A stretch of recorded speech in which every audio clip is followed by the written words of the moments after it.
Death to the Klan! Death to the Klan! Death to the Klan! A simple protest ends in a deadly massacre. Imani Suddert was 6 years old at the time. The massacre is still fresh on her mind. Imani's mom, Wilena Cannon, was one of the protesters and a member of the Communist Workers' Party. And so I walked with my mom to take my younger brother to put in my aunt's car.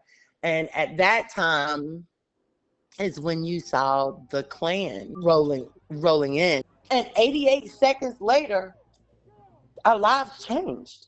5 people were killed and several others were injured after the KKK and Nazi Party members fired on protesters at a Death to the Klan march at Morningside Apartments in Greensboro, North Carolina. The protesters were part of the group the Communist Workers' Party, protesting for racial justice and equal pay for textile workers who worked for Cone. Cesar Cauze, James Waller, William Evans Sampson, Sandra Neely Smith, and Michael Nathan were among the dead. Several others were injured. All victims were unarmed. Well, we were a group of made up of predominantly Blacks and Jews. We were in a Black neighborhood. We were going against Cone, which it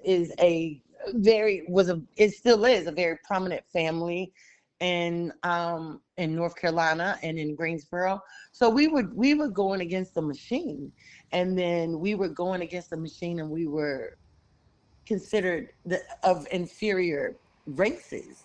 The KKK nor the Nazis were not held accountable for the murders and was acquitted by an all-white jury for the deaths of 5 people. The Klan claimed they did it out of self-defense. There's no outrage because the justice system made it so. I mean, you have several camera people recording this in real time, and you saw basically who shot who in real time, and then still they were acquitted. So that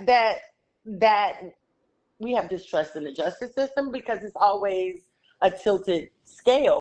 Before and during the entire massacre, Greensboro police were nowhere to be found.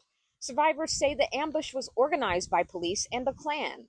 Also, testimony in the 1985 civil rights trial and findings in the Greensboro Truth and Reconciliation Commission say police worked in coordination with the Klan via an informant, and some police officers were directed away from the protest site. Well, there was an informant. His name is Ed Dawson.